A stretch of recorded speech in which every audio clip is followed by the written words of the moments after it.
சகோதர சகோதரிகளே, இந்த நல்ல ஆசீர்வதிக்கப்பட்ட நேரத்தில் உங்கள் யாவரையும் ஆண்டவராகிய இயேசு கிறிஸ்துவின் நாமத்தில் நான் அன்போடு கூட வரவேற்று இந்த எழுப்புதலின் கூட்டத்தில் அப்போஸ்தலர் நடவடிக்கை புஸ்தகத்திலிருந்து நாம் பல காரியங்களை தியானித்து கொண்டிருக்கிறோம்.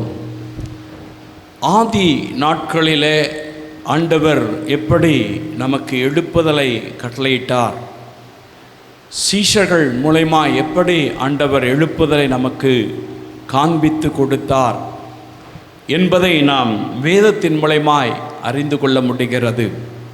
பிரியமானவர்களே, இந்த கடைசி காலத்தில் அப்போஸ்தலர் காலத்தில் நடந்தது போலவே கர்த்தர் ஒரு பெரிய எழுப்புதலை தேசத்தில் உலகங்களிலே கர்த்தர் கொண்டு வந்து இந்த தேசத்தை அவருக்கு சொந்தமாய் மாற்றும்படியாய் கர்த்தர் அப்படிப்பட்ட எழுப்புதலின் அபிஷேகத்தை இந்த நாட்களில் ஆண்டவர் பல இடங்களிலே இப்படி வாஞ்சித்து வருகிற தேவ பிள்ளைகளை மேலே கர்த்தர் அந்த அபிஷேகத்தை அனுப்பி அநேகரை ஆண்டவர் எழுப்புதலுக்குள்ளாய் பயன்படுத்தி வருகிறார். பிரியமான அன்பு சகோதரனே சகோதரியே, எழுப்புதலின் காலத்தில் முதலாம் எழுப்புதலின் பொழுது எப்படி அப்போஸ்தலர்கள் இருந்தார்கள், அவர்கள் அப்படி எழுப்புதலிலே பயன்படுத்துவதற்கு என்ன காரணம் என்பதை நாம் அறிந்து கொண்டாதான் இந்த கடைசி காலத்தில் ஆண்டவர் நம்மை எழுப்புதலிலே பயன்படுத்துவதற்கு நமக்கு பிரயோஜனமுள்ளதாயிருக்கும். அந்த எழுப்புதல் வாஞ்சை நமக்குள்ளாய் வரும். அந்த எழுப்புதலை நாம் பெற்றுக்கொண்டு அந்த அபிஷேகத்தில் நாம் நடத்தப்படும் பொழுது கட்டாயம் நாமும் இந்த கடைசி கால எழுப்புதலிலே கர்த்தருடைய நாமத்தை மகிமைப்படுத்துகிற பாத்திரவான்களாய் இருப்போம் என்பதில் சந்தேகமில்லை. பிரியமான அன்பு சகோதரனே சகோதரியே, அப்போஸ்தலர் காலங்களிலே ஆண்டவர் எழுப்புதலை போடும் பொழுது என்ன சம்பவித்தது, எப்படிப்பட்ட காரியங்கள் நடந்தது என்பதாக நீங்கள் வேதத்தில் வாசித்து பார்க்கும் பொழுது அப்போஸ்தலர் நடவடிக்கை புஸ்தகம் 4ஆம் அதிகாரம் 15 19 வசனம் வரை வாசிக்கும் பொழுது இங்கு பேதுருவை குறித்து அப்போஸ்தலர்களை குறித்து சொல்லப்பட்டிருக்கிறது. 3ஆம் அதிகாரத்தில் முதல் 2 வசனங்களிலே வாசித்து பார்க்கும் பொழுது பேதுருவும் யோவானும் ஒரு தேவாலயத்துக்கு போகும் பொழுது பிறவியிலே சப்பானியாய் முடவனாய் இருக்கிற ஒருவனை அலங்கார வாசலிலே கொண்டு வந்து நாள்தோறும் அவனை வைத்து தர்மம் சம்பாதித்து கொண்டிருந்த அந்த வேளையில் இவர்கள் ஜெபிப்பதற்காக தேவாலயத்துக்குள்ளாய் போகும் பொழுது நடக்கிற சம்பவம் பாருங்க. அவர்கள் இயேசுவின் நாமத்தை சொல்லி அந்த பிறவியிலே சப்பானியாய் இருந்து எழும்பி நடக்க முடியாத ஒருவனுக்கு அற்புதங்களை கர்த்தர் செய்து விட்டார். அங்கு ஒரு பெரிய எழுப்புதல் உண்டாகிறது. அதை பார்த்தவர்கள் எல்லாம் அசந்து போனார்கள். அதை கவனித்து கொண்டிருந்த பிரதான ஆசாரியர்கள், அதை பார்த்து கொண்டிருந்த அந்த திருச்சபையுடைய பெரிய பெரிய மூப்பர்கள் எல்லாரும் அசைந்து ஒரு பெரிய மாற்றம் அங்கு உண்டாகிவிட்டது. இதை பார்த்தவர்கள் என்ன செய்கிறார்கள் பாருங்க, இந்த பேதுருவை பாருங்க, அந்த சீஷர்களை எல்லாம் அவர்கள் ஏதாயிலும் ஒன்று செய்து இவர்கள் மிகுந்த வல்லமையோடு கூட இருக்கிறார்கள், இவர்கள் மூலமாய் பலத்த அற்புதங்கள் நடக்கிறது, இவர்கள் மூலமாய் ஆவியானவர் கிரியை செய்கிறார், இது தொடர்ந்தால் நம்முடைய தொழில் அல்லது நமக்கு இருக்கிற அந்த கௌரவம் குறைந்துவிடும் அல்லது அதில் பிரச்சனை வந்துவிடும் என்று சொல்லி யோசித்தார்களோ என்னவோ தெரியாது. ஆனால் நடக்கிற சம்பவம் பாருங்க, இந்த அற்புதத்தை பார்த்தவர்கள் அவர்களால் நம்பவும் முடியல, அதே சமயத்தில் நம்பாவும் இருக்கவும் முடியல. காரணம் என்னவென்று சொன்னால், அந்த முடவன் அருகிலே நின்று கொண்டிருக்கிறான். அப்படி எழும்பி நடக்க முடியாதவனே தினந்தோறும் அவர்கள் பார்த்து விட்டு போனார்கள். தினந்தோறும் அவன் அலங்கார வாசலிலே அமர்ந்திருப்பான். அவனை தான் இப்போ பார்த்தீங்கன்னாக்கா அவன் நடக்கிறவனாக, அவன் அற்புதங்களை பெற்றுக்கொண்டவனாய் நிற்கிறான். அப்போ ஒன்றுமே சொல்ல முடியாத சூழ்நிலையில் என்ன பண்ணுறாங்க, ஒரு கூட்டத்தை கூட்டுறாங்க.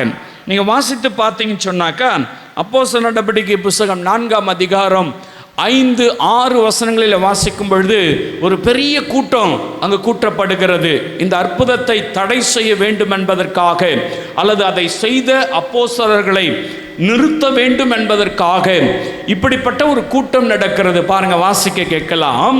மறுநாளிலே ஜனங்களுடைய அதிகாரிகளும், பாருங்க, ஜனங்களுடைய அதிகாரிகளும் மூப்பரும் வேத பாரகரும் பிரதான ஆசாரியனாகிய அன்னாவும்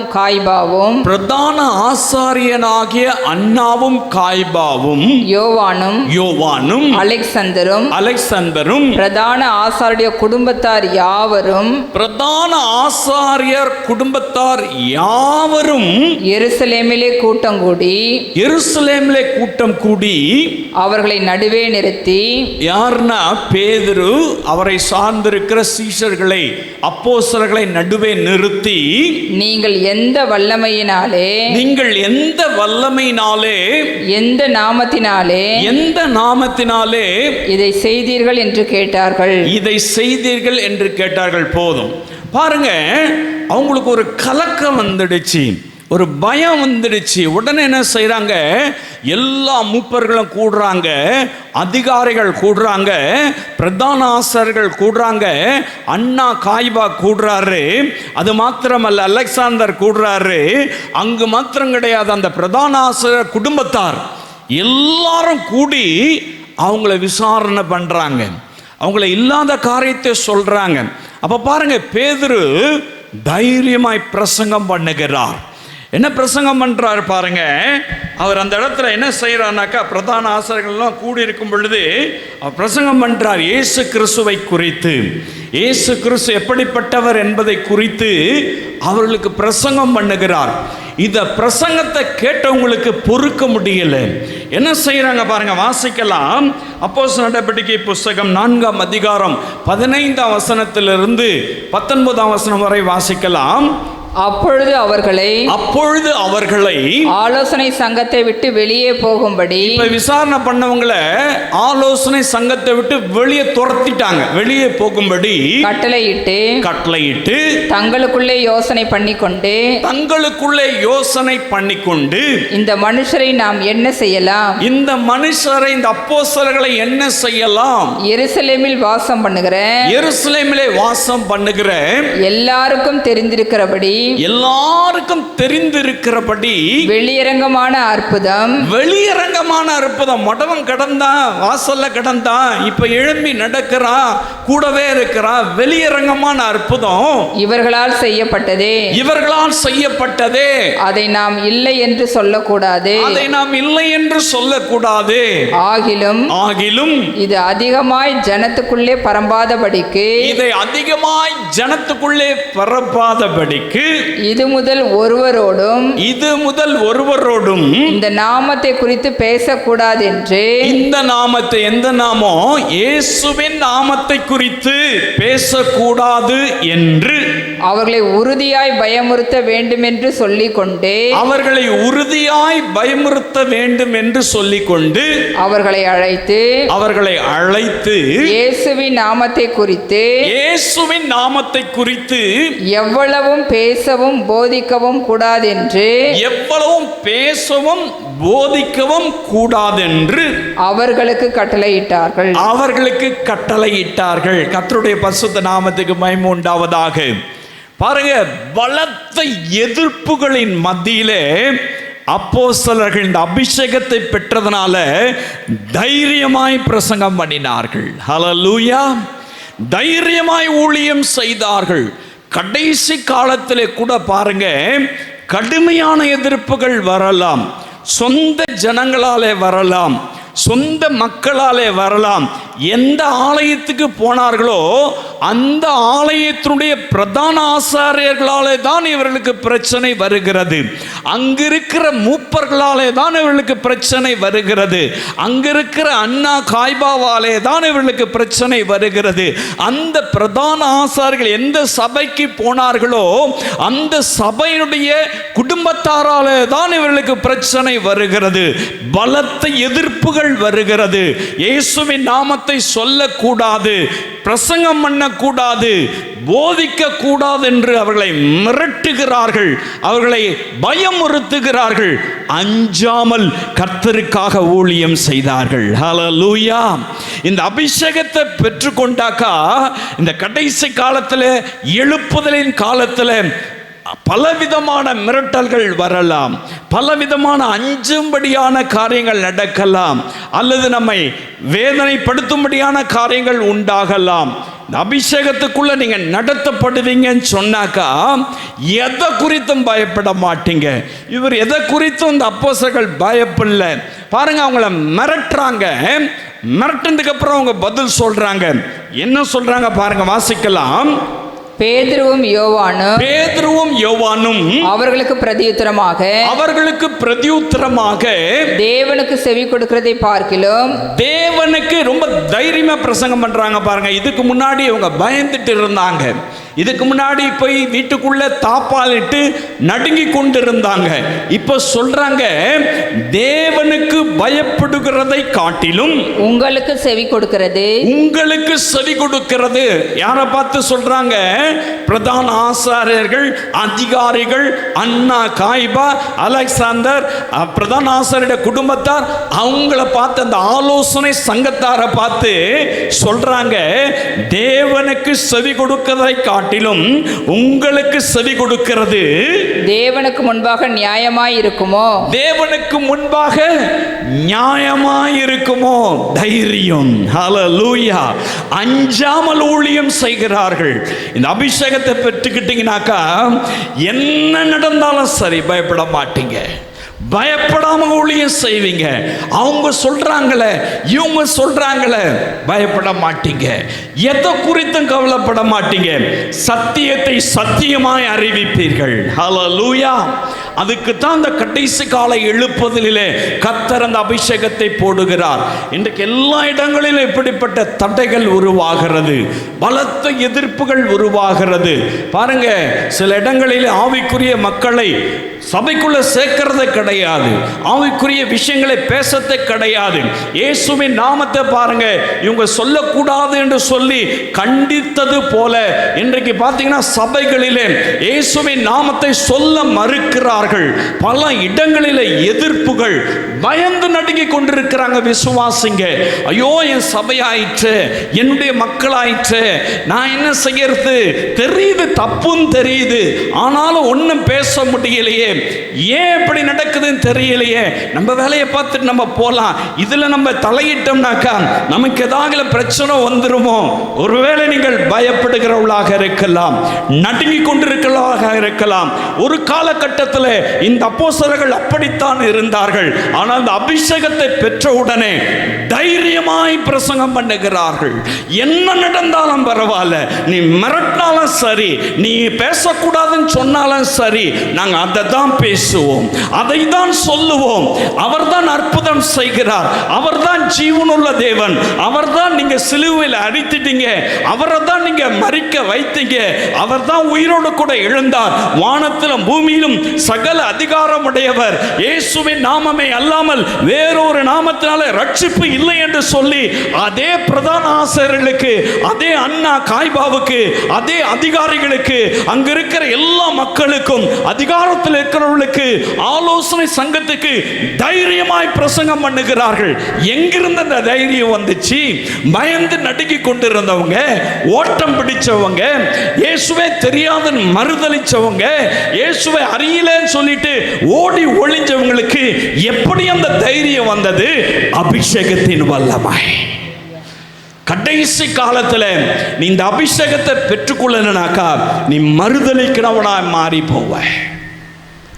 எல்லாத்துக்கும் தலையாட்டிட்டு அமர்ந்திருக்கிற காலம் அல்ல, சத்தியத்தை சத்தியத்தின்படி அறிவிக்கிற காலம், சத்தியத்தை சொல்லக்கூடிய காலம். அஞ்சாமல் ஊழியம் செய்வதற்கு இந்த அபிஷேகம் தேவை. பயப்படாமல் நீங்கள் இயேசுவின் நாமத்தை சொல்லுவதற்கு இந்த அபிஷேகம் தேவை. ஏன் பேசக்கூடாதுன்னு சொன்னாக்கா இங்க கேள்வி கேட்கணும். இவங்க சொல்றாங்க, தைரியமா சொல்றாங்க, நாங்க தேவனுக்கு கீழ்ப்படுகிறதை காட்டிலும் மனுஷங்க உங்களுக்கு கீழ்ப்படுகிறது நியாயமா? சரியா? எவ்வளவு அழகா கேட்கிறாங்க பாருங்க. உங்களால் கேட்க முடியுமா? தேவனுடைய வார்த்தை கேட்கிற சகோதரனே சகோதரியே, நீ கேட்கலன்னு சொன்னாக்கா you are the anti Christ.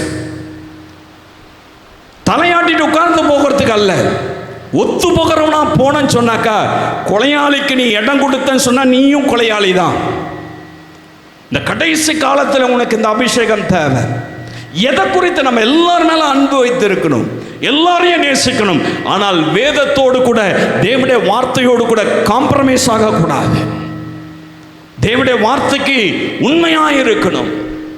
தேவனுடைய வார்த்தையின்படி நடக்கணும். உங்களை தடுக்கிறாங்களா? ஊழியம் செய்யக்கூடாதுன்னு சொல்றாங்களா? ஆராதனைக்கு போகக்கூடாதுன்னு சொல்றாங்களா? இயேசுவின் நாமத்தை சொல்லக்கூடாதுன்னு சொல்றாங்களா? அபிஷேகத்தில் நிரம்பக்கூடாதுன்னு சொல்றாங்களா? ஏன் நான் நம்பக்கூடாது? ஏன் இயேசுவின் நாமத்தை நான் சொல்லக்கூடாது? ஏன் நான் ஊழியம் செய்யக்கூடாது? ஏன் நான் ஆண்டவருடைய சமூகத்தில் ஜெபிக்க கூடாது? ஏன் நான் ஆராதனைக்கு இப்படிப்பட்ட கூட்டங்களுக்கு வரக்கூடாது? ஏன் தடுக்கிறீங்க? பயப்படாமல் நீங்கள் ஆண்டவருடைய நாமத்தை மயப்படுத்தணும் சொன்னா இந்த கடைசி கால அபிஷேகம் உங்களுக்கு தேவை.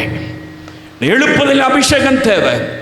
அப்போஸ்தலர்கள் மேல இந்த அபிஷேகம் இறங்குச்சு. ஒருத்தர் அவங்களை தடுக்க முடியலை, ஒருத்தர் அவங்களை கட்டி போட முடியலை, ஒருத்தரும் பயமுறுத்த முடியலை. என்ன நடந்தாலும் சரி இயேசுவின் நாமத்தை நாங்கள் சொல்லுவோம். இந்த தைரியம் அபிஷேகத்தின் வல்லமையினால் வந்தது. தைரியமா ஊழியம் செய்யக்கூடிய காலம் வந்துருச்சுங்க. பலத்த எதிர்ப்புகள் இருக்கதான் செய்யும் ஊழியத்தில்.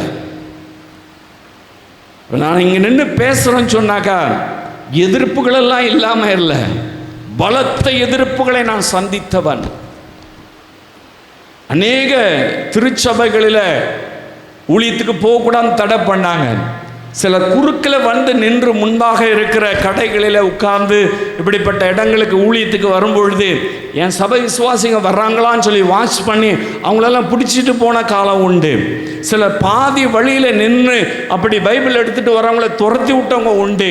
சில இடங்களில் பார்த்தீங்கன்னு சொன்னாக்கா ஊழியம் செய்யக்கூடாது, உனக்கு இடம் கொடுக்க முடியாதுன்னு சொல்லி துரத்தி விட்டவங்க உண்டு. பலத்த எதிர்ப்புகள் இல்லாமல் ஊழியம் செய்ய முடியாது.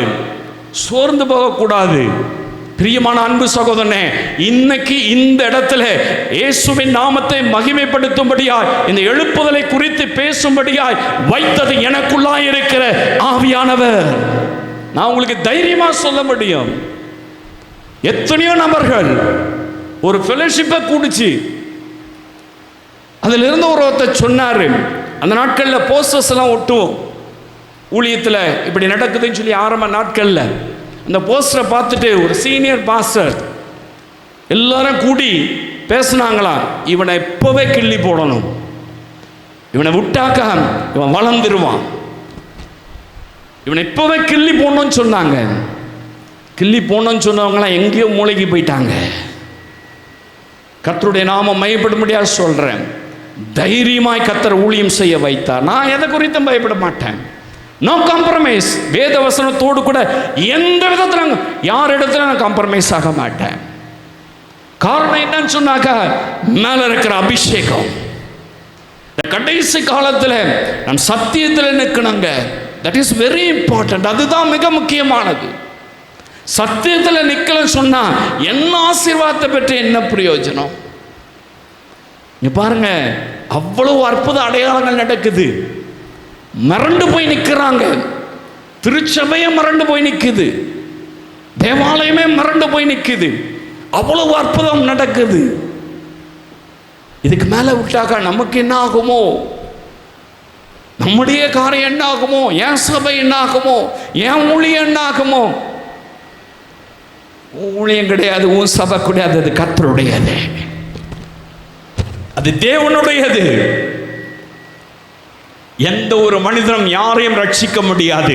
இயேசுவை அல்லாமல் ரட்சிப்பு இல்லை. அவர்தான் ரட்சிக்கிறவர், அவர்தான் ஆசீர்வதிக்கிறவர். பாருங்க, அது என்னது உன்னதுன்னு சொல்றதுக்கு ஒண்ணுமே கிடையாது, எல்லாம் அவருடையது. தைரியமாய் உங்க சபையில நீங்க நிற்கணும். தைரியமா இயேசுக்காக நீங்கள் பயன்படுத்தப்படணும். அப்போஸ்தல நாட்களில் கர்த்தர் அப்படித்தான் அவளை பயன்படுத்தினார். அவளுக்கு அந்த தைரியம் வர்றதுக்கு காரணம் அவள் பெற்றுக்கொண்ட அபிஷேகம்.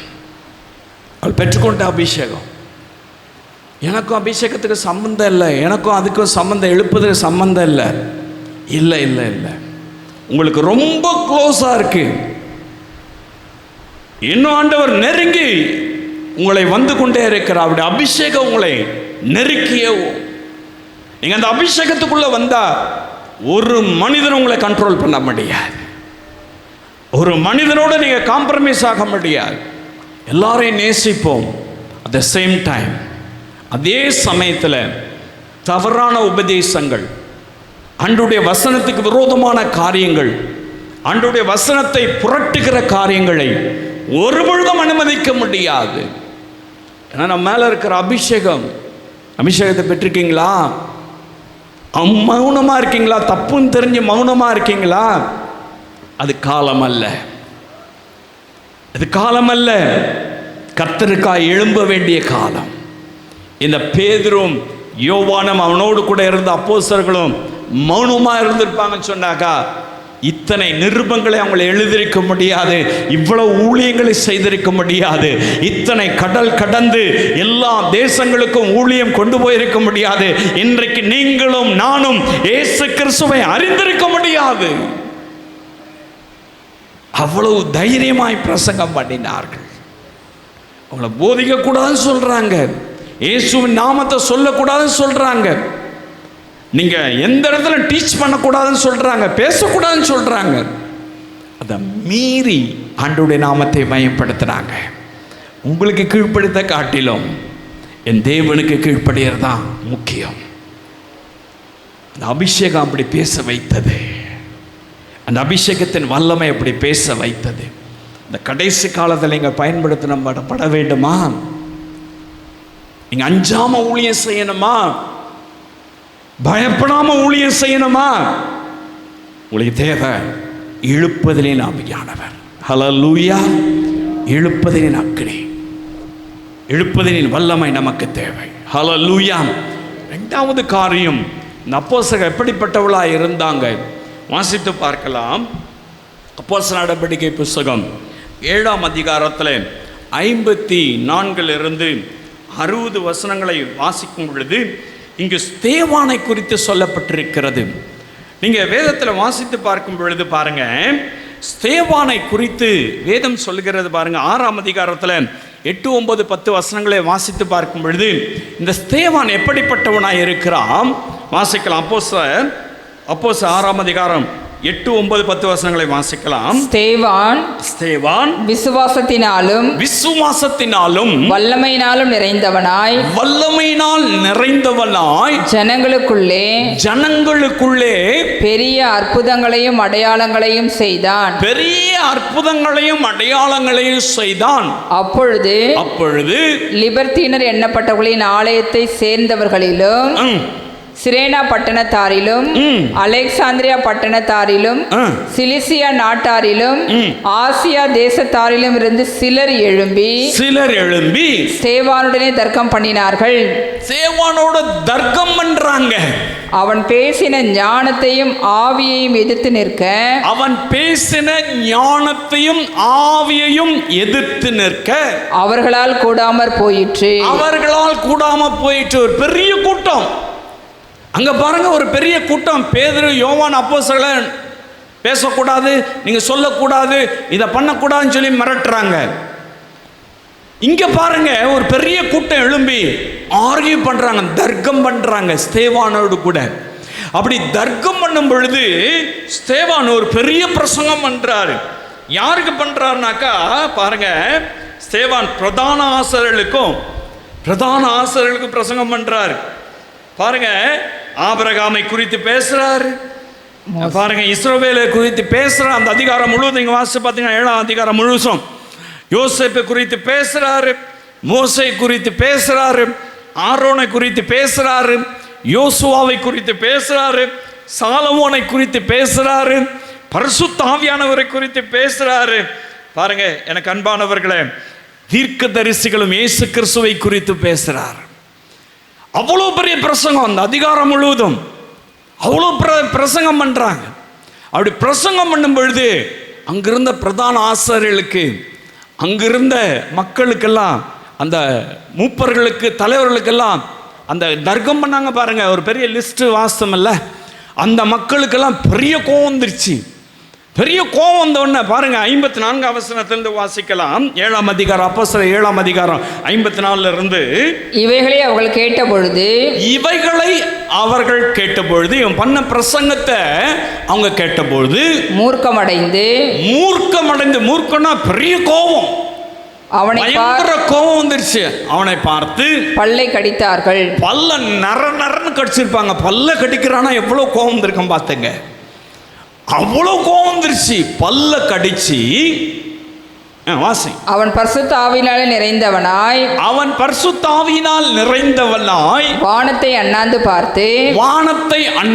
பார்த்து தேவனுடைய மகிமையையும் தேவனுடைய வலது பாரசத்தில் இயேசுவானவர் நிற்கிறதையும் கண்டு அதோ வானம் திறந்திருக்கிறதையும் மனுஷகுமாரன் தேவனுடைய வலது பாரசத்தில் நிற்கிறதையும் தேவனுடைய வலது பார்சத்தில் நிற்கிறதையும் காண்கிறேன் என்றான். அப்பொழுது அவர்கள் உரத்த சத்தமாய் கூக்குரலிட்டு தங்கள் காதுகளை அடைத்துக்கொண்டு ஒருமனப்பட்டு அவன் மேல் பாய்ந்து அவனை நகரத்துக்கு புறம்பே தள்ளி அவனை கல்லெறிந்து கொன்றார்கள். பிரியமானவர்களே, ஏன் அவனை கொல்லணும்? ஏன் அவன் மேல கல்லெறியணும்? ஏன் அவன் மேல கோபம் வரணும்? வேத வசனத்தை சத்தியத்தின்படி அறிவிக்கிறான். வேத வசனத்தை சத்தியத்தின்படி அறிவிப்பதற்கு அவனுக்கு ஒரு அபிஷேகம் தேவைப்பட்டது. அதுதான் வேதத்தில் வாசிக்கிறோம். அவனை எதிர்த்து நிற்க ஒருவனால முடியல. அவன் மேலே இருந்த அபிஷேகம் அப்படிப்பட்ட ஞானம். ஸ்டீஃபனுக்கு அப்படிப்பட்ட ஒரு ஞானம், அப்படிப்பட்ட ஒரு அபிஷேகம். அவனை எதிர்த்து நிற்க யாரால முடியல. பிரியமானவர்கள், அவனுக்கு தெரியும் இவங்க என்ன பண்ணுவாங்கன்னு தெரியும், எக்ஸ்ட்ரீமா என்ன செய்ய முடியும் தெரியும். தெரிஞ்சும் சத்தியத்தை அறிவிக்கும் பொழுது அவனுக்கு தெரியும் தன்னை கல்லெறிந்து கொள்ளுவாங்கன்னு சொல்லிட்டு. ஊருக்கு புறம்பே அழைத்து கொண்டு போகும் பொழுது, அவனை தள்ளி கொண்டு போகும் பொழுது அவனுக்கு தெரியும் தன்னை கல்லெறிந்து கொள்ளுவாங்கன்னு சொல்லிட்டு. பாருங்க, இந்த அபிஷேகம் தான் உயிரை பற்றி நினைக்காது, தான் உயிரை மேன்மையாக நினைக்காது. மரிக்கவும் துணியக்கூடிய அபிஷேகம், கடைசி கால எழுப்புதலின் அபிஷேகம். தான் மரிப்போம் தெரிஞ்சும் சத்தியத்தை சத்தியமாய் சொல்லுகிறார். இந்த அபிஷேகம் உங்க மேல இறங்கும்னு சொன்னாக்கா, மரணத்தை குறித்து, கல்லறையை குறித்து, அதை குறித்து, இதை குறித்து பயமே இருக்காது. எதை குறித்து நீ பயப்பட தேவையில்ல. இந்த அபிஷேகம் வரும்னு சொன்னா, ஸ்டீஃபன் மேல அந்த அபிஷேகம் இருந்தது, எழுப்புதல் அபிஷேகம். அந்த எழுப்புதல் காலத்துல பயங்கரமான பிரசங்கம் பண்றாரு. பைபிள்ல இருக்கிற, பழைய ஏற்பாட்டில் இருக்கிற எல்லா பிரசங்கத்தையும் அவர் எல்லா பிரதான ஆசாரியர் அந்த கூட்டத்துக்கு முன்னாடி தைரியமான பிரசங்கம் பண்றார். பல்ல கடிக்கிறான், கோபம் வருது, மேல பாயிறாங்க, நகரத்துக்கு புறம்பே தள்ளிட்டு கல்லையால அடிச்ச சாகடிக்கிறாங்க. சொல்றான், தரிசனத்தை பார்க்கிறான், இயேசு கிறிஸ்து வருகிறதை பார்க்கிறான், வானம் திறக்கப்பட்டிருக்கிறதை பார்க்கிறான், தேவனுடைய வலது பாசத்தில் வீட்டிருக்கிறதை பார்க்கிறான். அதான் அவன் சொல்றான். உங்களுக்கு காதை பொத்திக்கிட்டான், அவன் சொல்றதை கேட்க முடியல, அதை அவங்களால ஜீர்ணிக்க முடியல. எனக்கு தெரியும் தன்னை கொன்னுடுவாங்கன்னு தெரியும், என்னை கொன்னாலும் பரவாயில்ல, சத்தியத்தை சத்தியமாய் சொல்லுவேன். இந்த அபிஷேகத்தினுடைய மேன்மை உயிரை துச்சமாய் நினைக்க வைக்கும். உயிர் அவனுக்கு பெரியதா இல்லை, சுவிசேஷத்தை அறிவிக்க வேண்டும். ஜனங்கள் இயேசுவை அறிந்து கொள்ள வேண்டும். ஜனங்கள் இயேசுவுக்காக இந்த உலகத்தில் வாழ வேண்டும் என்பதற்காக தன் உயிரையும் கொடுப்பதற்கு ஆயத்தமானார். எங்கிருந்துங்க அந்த தைரியம் வந்துச்சு? பரிசுத்த ஆவியானவர் அவன் மேல ஊற்றப்பட்டதனால். இந்த அபிஷேகம் இறங்கும் பொழுது உங்க உயிரை பத்தி நீங்க யோசிக்கவே மாட்டீங்க. உயிரினும் மேலான இயேசுவுக்கு தான் மகிமை உண்டாகும். எனக்கு அன்பானவர்களே, இந்த ஸ்டீஃபன் மேல அந்த அபிஷேகம் இருந்துச்சு. இந்த கடைசி காலத்தில் இப்படிப்பட்ட சம்பவங்கள் நடக்கலாம். சொந்த மக்களால் நடக்கலாம், சொந்த ஜனங்களால் நடக்கலாம், அரசாங்கத்தின் மூலமாய் நடக்கலாம், இயேசுவை அறியாதவர்கள் மூலமாய் நடக்கலாம், புறமதஸ்தார் மூலமாய் நடக்கலாம். இக்கட்டான நிலைமைகள் வரலாம். அப்போஸ்தலர்கள் உயிருக்கு பயப்படவே இல்லை. ஒரு காலத்தில் உயிருக்கு பயந்தாங்க, ஓடி ஒளிஞ்சாங்க. ஒரு காலத்தில் மறுதளிச்சாங்க, வீட்டுக்குள்ள போய் தாப்பால் இட்டு கொண்டாங்க, தலை தெறிக்க சிதறடிக்கப்பட்டாங்க. ஆனா இந்த அபிஷேகம் பெற்றுக்கிட்டாங்க பாத்தீங்களா? இந்த கடைசி கால அபிஷேகத்தை பெற்றுக்கிட்டாங்க பாத்தீங்களா? இந்த அபிஷேகம் அவன் மேல இறங்கின உடனே அந்த பயம், அந்த திகில், அந்த காரியங்கள் எல்லாம் மறைஞ்சு போச்சு. இப்ப உயிர் அவங்களுக்கு முக்கியம் கிடையாது, இயேசுதான் முக்கியம், சுவிசேஷம் தான் முக்கியம். பாருங்க, அந்த அபிஷேகம் அப்படி கிரியை செய்ய ஆரம்பிச்சிச்சு. கண்ட்ரோல் பண்ணவே முடியல. போட்டு வாங்குன்னு விளாசுறாரு, எல்லார பத்தியும் பேசுறாரு. பிரதான ஆசிரியர் முன்னால பேச முடியாது. பிரதான ஆசிரியர்கள், வேதபாரர்கள், அவங்கெல்லாம் தேறினவங்க வேதத்துல. அவங்களுக்கு உபதேசம் பண்றாரு, அவங்களுக்கு சத்தியத்தை சொல்றாரு. எவ்வளவு பெரிய கோபம்! அவங்களுக்கு சொன்ன என்ன நடக்கும் தெரியும். தெரிஞ்சு நீ என்ன பண்ணாலும் சரி சத்தியம்தான். தைரியமா பிரசங்கம் பண்ணாங்க. அவரை கொன்னாங்க, கொல்றதை பத்தி கவலைப்படல. தேவனுடைய பார்க்கிறேன், அவர் எனக்காக எழும்பி நிற்கிறார், நான் அவரோடு கூட போறேன். நீ என்ன அடிக்கிறத பத்தி நான் கவலைப்படல, என் உயிர் போறதை பத்தி நான் கவலைப்படல. எனக்கு அன்பானவர்களே, இந்த அபிஷேகத்துடைய மேன்மை சுயத்தை உடைக்கும், சுயத்தை உடைக்கும். நான், எனக்கு, எனக்குரியது, நான் அப்படின்னு சொல்ற சுயத்தை உடைக்கும். இயேசுவின் நாமத்தை மாத்திரம் மகிமைப்படுத்த இந்த அபிஷேகம் தேவை. கடைசி காலத்தில் நீங்க ஆண்டவருக்கா பயன்படுத்தப்படணுமா? உபத்திரவங்கள் வருகிற நாட்களில் பயன்படுத்தப்படணுமா? இந்த அபிஷேகத்தை பெற்றுக்கொள்ளுங்க. இந்த தைரியம் வந்துருங்க. மரிக்கவும் துணிவீங்க. மரணம் நேரிட்டாலும் பரவாயில்ல, அடிச்சு கொண்டாலும் பரவாயில்ல, நான் ஆண்டவருக்காக நிற்பேன், இயேசுக்காக நிற்பேன். வரும் நாட்கள் அப்படிதான் இருக்கும். உபத்திரவம் தான், பாடுகள் தான். சுவிசேஷம் அறிவிப்பதற்கு பயங்கர தடைகள் இருக்கத்தான் செய்யும். நீங்க பயன்படுத்தப்படணும்ல, எழுப்புதல் வேணும்ல. தேசத்தில் எழுப்பதற்காக ஜெபம் பண்றது மாத்திரம் இல்ல, நீங்க பயன்படுத்தப்படணும்ல. எனக்கு அன்பான அன்பு சகோதரனே, சகோதரியே, இந்த ஸ்டீஃபன் மேல ஆவியானவர் இறங்கினார். அதே ஆவியானவர் இந்த எழுப்புதலின் காலத்தில் நம்ம மேல ஊற்ற அவர் ஆயத்தமாக இருக்கிறார். நம்மை பலப்படுத்துகிற தேவன். ஹல்லேலூயா, ஹல்லேலூயா. இயேசு கெத்செமனே தோட்டத்தில் சோர்ந்து போயிருக்கிற நேரத்தில் ஒரு தேவ தூதன் வந்து அவரை பலப்படுத்தினான். அவரே ஆவியானவர்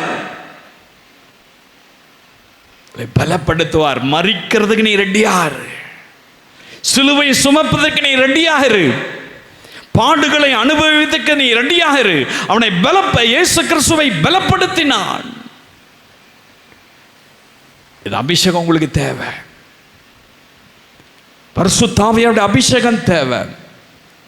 எனக்கு அன்பானவர்களே, தைரியம் மாத்திரம் கிடையாது, அது எக்ஸ்ட்ரீம் லெவலுக்கு போனாலும் நீங்க ஆண்டவருக்காய் நிற்கும்படியான அந்த கிருபையை கர்த்தர் நமக்கு தரணும்னா இந்த அபிஷேகத்தை பெற்றுக்கொள்ளணும். ஹல்லேலூயா. மூன்றாவது ஒரு காரியத்தை நான் சொல்லி முடிக்கிறேன். வாசிக்கலாம். அப்போஸ்தலர் நடவடிக்கை புத்தகத்தில் 6ஆம் அதிகாரத்தில் 4ஆம் வசனத்தை வாசிக்கலாம். நாங்களோ ஜெபம் பண்ணுவதிலும் தேவ வசனத்தை போதிக்கிற ஊழியத்திலும் இடைவிடாமல் தரித்திருப்போம் என்றார்கள். பாருங்க, இங்க நீங்க வாசி பார்க்கும் பொழுது அப்போஸ்தலர் நடவடிக்கை புத்தகத்தில் 6ஆம் அதிகாரத்தில் 4ஆம் அதிகாரத்தில் 1-4 வசனங்களை வாசிக்கலாம். இந்த வசனங்களை வாசிக்கும் பொழுது பாருங்க, அவர்கள் ஜனங்களுடனே பேசிக் கொண்டிருக்கையில், அந்நாட்களில் 6ஆம் அதிகாரம் 1ஆம் வசனத்திலிருந்து வாசிக்கலாம். அந்நாட்களிலே சீஷர்கள் பெருகின போது கிரேக்கரானவர்கள் தங்கள் விதவைகளின் அன்றாட விசாரணையில் திட்டமாய் விசாரிக்கப்படவில்லை என்று எபிரேயருக்கு விரோதமாய் முறுமுறுத்தார்கள். அப்பொழுது 12 சீஷர் கூட்டத்தை வரவழைத்து நாங்கள் தேவ வசனத்தை போதியாமல் பந்தி விசாரணை செய்வது தகுதியல்ல. பந்தி விசாரணை பண்றது தகுதி அல்ல. ஆதலால் சகோதரரே பரிசுத்த ஆவியும் ஞானமும் நிறைந்து நற்சாட்சி பெற்றிருக்கிற 7 பேரை உங்களில் தெரிந்து கொள்ளுங்கள். அவர்களை இந்த வேலைக்காக ஏற்படுத்துவோம். நாங்களோ ஜெபம் பண்ணுவதிலும் தேவ வசனத்தை போதிக்கிற ஊழியத்திலும் இடைவிடாமல் தரித்திருப்போம் என்றாங்க. பாருங்க, இங்க ஒரு பெரிய ஒரு பிரச்சனை வந்துச்சு சபையில். என்ன பிரச்சனை அப்படின்னு கேட்டா, கிரேக்கர்கள் முறுமுறுக்க ஆரம்பிச்சிட்டாங்க. எங்களுடைய விதவைகள் எல்லாம் விசாரிக்க மாட்டீங்க, எங்களை யார் என்ன ஏதுன்னு கேட்க மாட்டீங்க, எங்கள் வீட்டுக்கு வர மாட்டீங்க, எங்களை நீங்கள் யார் எப்படி இருக்கீங்கன்னு சொல்லி விசாரிக்க மாட்டீங்க அப்படின்னு பெரிய பிரச்சனை அங்கே வந்துருச்சு. அந்த பிரச்சனை வந்த உடனே பாருங்க, உடனே 12 சீஷர்கள் கூடி ஒரு முடிவு பண்ணுறாங்க. இந்த வேலைலாம் எங்களுக்கு வேண்டாம்.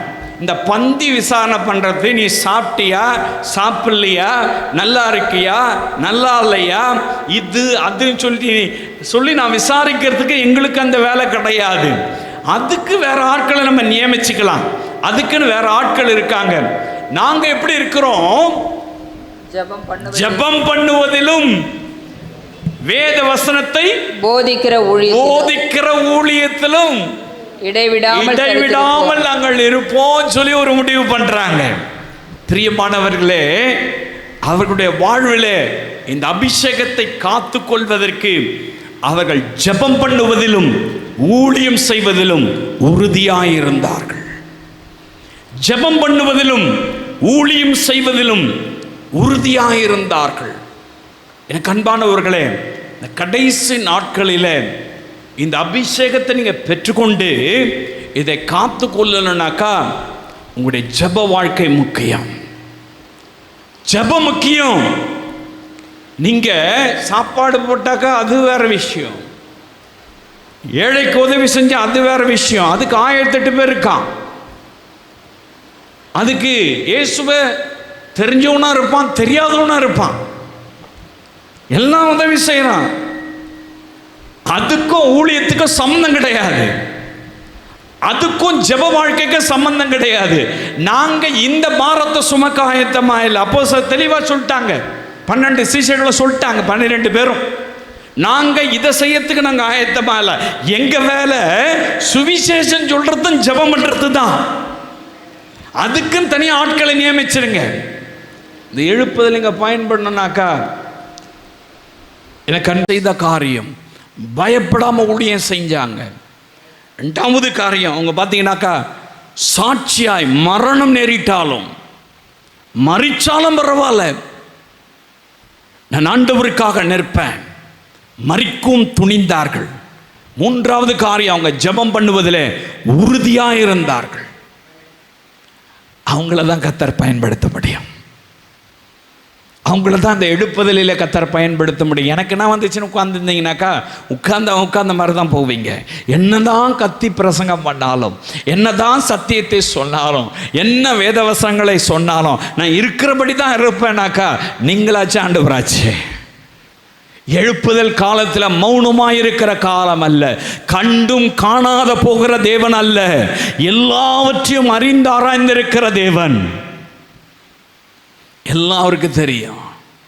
இனி அவருக்கு மறைக்கவே முடியாது. எப்படி உங்களுடைய வாழ்வு, எப்படி ஆண்டவர் பயன்படுத்தணும்னு விரும்புறீங்க? சுயநலத்தோடு இருக்குமா? எனக்கு அன்பானவர்களே, இந்த கடைசி காலத்தில் நீங்கள் ஆண்டவருக்காக தைரியமாக நிற்கணும்னா எனக்கு இந்த அபிஷேகம் வேணும்னு கேளுங்க. இந்த கடைசி காலத்தில் எனக்கு அன்பானவர்களே, நீங்கள் சாட்சியாய் என்ன நேர்ந்தாலும் பரவாயில்ல நான் நிற்கணும் அப்படின்னு சொன்ன இந்த அபிஷேகத்தை கேளுங்க. இந்த கடைசி காலத்தில் ஜெப வாழ்க்கையில் நான் மேலோங்கி வரணும், ஜெபித்து ஜெயம் எடுக்கிறவனா மாறணும். எனக்கு அந்த அபிஷேகம் வேணும்னு கேளுங்க. அப்போஸ்தலர் மேலே போட்ட அபிஷேகத்தை இந்த கடைசி கால எழுப்புதலில் ஆண்டவர் நம்ம மேலே போட விரும்புகிறார். நம்ம மேலே அந்த அபிஷேகத்தை போகிறார். ஸ்டீஃபன் மேலே போட்டார்ல, பேதுரு மேலே போட்டார்ல, அப்போஸ்தலர் மேலெல்லாம் ஊற்றினார்ல, மேல் மாடியில் கூடி ஜெபிக்கும் பொழுது ஊற்றினார்ல, பெரிய ரிவைவல் உண்டாச்சுல்ல. இயேசு சீக்கிரம் வரப்போகிறார். ஒரு கூட்ட மக்களை ஆயத்தப்படுத்தணும். ஆயத்தப்படுத்த ஆண்டவரை கேட்கறதில்ல. நீங்கள் பயன்படுத்தப்படணும். ஃபீல்டுக்கு போகணும், தைரியமாக போகணும், எல்லாத்தையும் ஃபேஸ் பண்ண ரெடியாக இருக்கணும், சாட்சியாக நிற்கணும். ஜீவனே போனாலும் மரித்தாலும் பரவாயில்ல, இயேசுக்கு சாட்சியாக நிற்கணும். ஜெபம் பண்ணுறத நான் விடவே மாட்டேன், போதிக்கிறத நான் விடவே மாட்டேன், மற்ற வேலையெல்லாம் அவங்கவுங்க பார்த்துக்கிட்டோம் அப்படி சொல்லி நீங்கள் ஆண்டவருடைய சமூகத்தில் ஒப்பு கொடுத்துட்டு, ஆண்டவரே எனக்கு அந்த அபிஷேகம் வேணும். அப்போஸ்தலர் மேலே போட்டிங்கல்ல, எனக்கு அந்த அபிஷேகத்தை கொடுங்கன்னு சொல்லி எல்லா இளமையினு கேட்கலாமா? எனக்கு அந்த அபிஷேகம் வேணும் ஆண்டவரே, என் மேலே அந்த அபிஷேகத்தை ஊற்றுங்க. நீங்கள் கேட்குறத வச்சு தான் வாஞ்சியாக கேட்கணும், உறுதியாக கேட்கணும். அப்போஸ்தலர் மேலே அப்போஸ்தலர்லாம் இப்படியெல்லாம் இருந்தாங்கன்னு சொல்லி நமக்கு தெரியும். உங்கள் ஆண்டவர் எப்படியெல்லாம் பயன்படுத்தணும் என்பதை நம்ம பார்க்குறோம். என்னையும் ஆண்டவர் பயன்படுத்தணும், எனக்கு அந்த அபிஷேகம் வேணும். நீங்கள் இயேசுவை பார்த்து கேளுங்க. மகா பரிசுத்தமுள்ள அன்பு தகப்பனே, இந்த சோசியல் மீடியாவின் மூலமாய் பார்க்கிற இந்த அன்பு சகோதர சகோதரிகளை இந்த அபிஷேகத்தினால் நிரப்புவீராக. இயேசுவின் நாமத்தில் இந்த கடைசி கால எழுப்புதல் அக்கினி இவர்கள் மேலே விழட்டும். உங்களை பயன்படுத்துங்க ஆண்டவரே. உமக்காக தைரியமாய் நிற்கும்படியாய், சாட்சியாய் நிற்கும்படியாய், உறுதியாய் நிற்கும்படியாய் உதவி செய்யுங்க. இயேசுவின் நாமத்தில் நல்ல பிதாவே. எனக்கு